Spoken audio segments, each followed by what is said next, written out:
Good morning, everybody. Pyramid Whale here with Wet Moped Racing. And what have we here? The Peugeot Fox back on the stand with, oh, what's this? Some upgrades. Some new upgrades, baby. You know, it's 20 degrees here in Rhode Island. It's been a weird couple of months. I'm not gonna lie. Christmas just ended.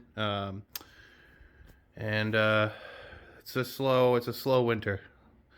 Slow winter, guys. Anyway, Peugeot Fox again, with my actual all-time favorite moped. I love this bike. I love this moped more than any other moped that I've ever owned. I've had a couple of these. This one in particular, I've done some pretty intense upgrades to, and we're just going to be doing some more. Now, in this video, I'm going to be basically taking all the plastics off and examining.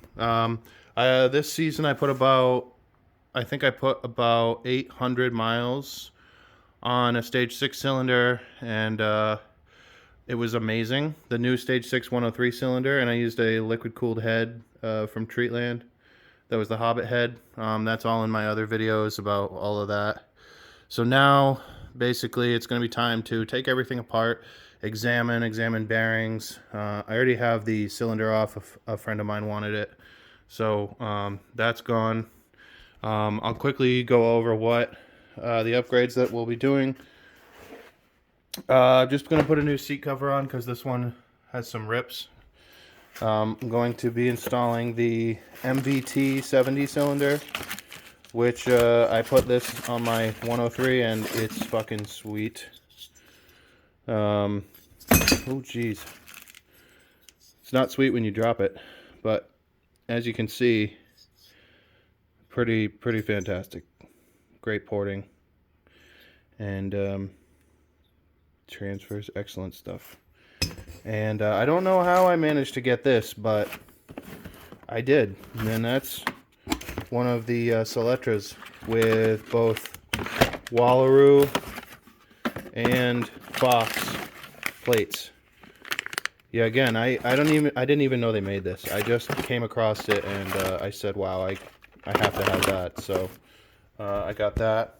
So we're going to be taking off the ignition and installing that, which unfortunately is also going to mean that this bike is being converted to run off of LEDs with DeWalt, like I do with a lot of my other bikes. And I have some videos about how to do that, but I'll go through it again. Basically, you're taking the rechargeable DeWalt and using this converter to convert it to 12 volt and run the whole lighting system. And I'm going to actually also be running the electric starter through that, and I'm going to have everything under the seat in place of the battery and the old 12 volt system that was on here. And I mean, on the bright side, the ignition is infinitely better and I'll be able to run really bright lights. This is not a nighttime bike right now. It's really hard to see at night. And yeah, I have these also on my Derby, and I really like these cheap LED lights. They're just nice little blinkers. So that's all going to kind of coincide with that. I broke this choke lever, so I'm going to be installing, instead of trying to use one of these again, I'm going to be using a mini lever, which I'll figure out how to attach it up here somewhere.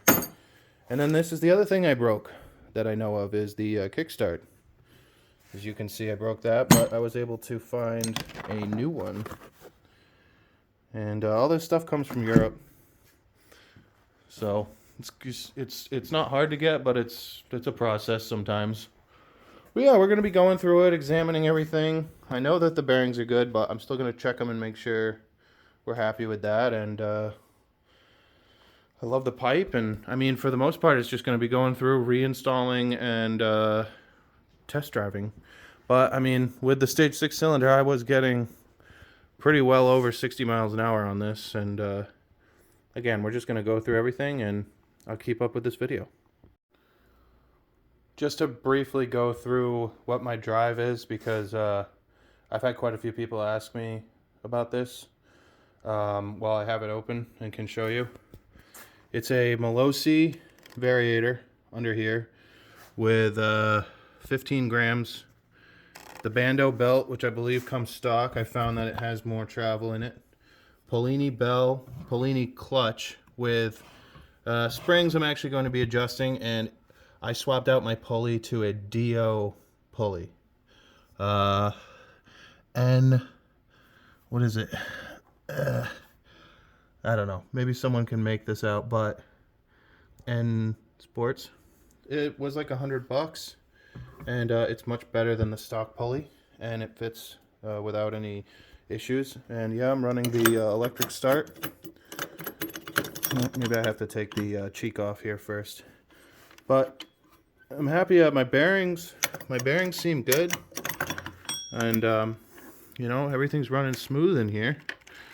Not having any problems with that. So I might leave this alone and continue to take off plastics and see what I notice. Alright, so we're over here on the ignition and carburetor side. Some more stuff I guess I never really made a video about. I got a stock ignition right now with this silly CDI box, which actually ended up working amazing. This is a cheap Chinese CDI box, which ended up working great for me. Do I recommend it? If you're running the stock setup with the whatever, I think it's the 4 versus 2 wire, or it's 2 versus 3 wire, I can't remember, but the ones with the E-Start have more capability. So if you have that, then I recommend this box. It's cheap and good. You can get it at Dose Cycle. And then another thing I had questioned on myself was if I had a 19 or a 21 PHPG on here, and I was happy to see that it's a 21. Now, oh, that's not good. I have to fix this too.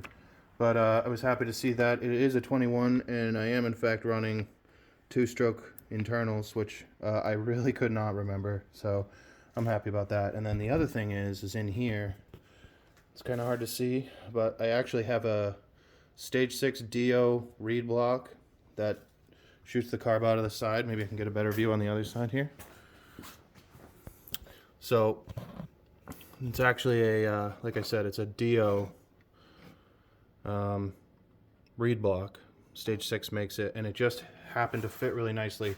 I did have to cut a slit out here on the frame to motor bracket, but again, I put a lot of miles on this, and I didn't run into any problems with that this season. So I'm just going to keep doing it, assuming everything is still, you know, there's no cracks or anything, and I don't think there is, but we'll get to that in a minute. Looks like I also forgot I took the battery out to charge, which is good. That's smart of me. Sometimes I do smart things. And yeah, so from just a general kind of brief overview here, I'm happy with what I'm seeing. I'm not seeing anything that's making me feel like shit's gonna go bad or wrong. It's just gonna be a matter of, really the biggest thing here is gonna be figuring out how to wire, whether or not I'm going to be reusing the stock wiring harness, because like I said, I'm going to be using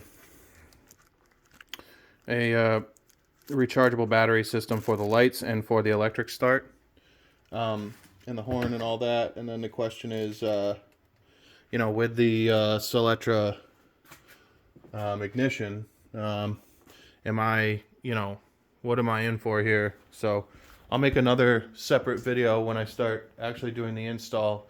Like I said, it's going to be the MVT cylinder. I'm waiting on Treatland for another Hobbit liquid cooled head for this bike, since I used the head from this on my 103. But once I get that, I'll be installing that. Oop, there we go. But for now, I'm just going to be using the head, the air-cooled head that the MVT comes with, just so I can get this thing put together. and yeah, do some heat cycles and some tests, and I'll check heat and everything. I'm gonna leave my radiator attached until the new head comes in, but it should just be a couple weeks, and yeah, we'll have this baby up and running good. All right, talk to you later, guys.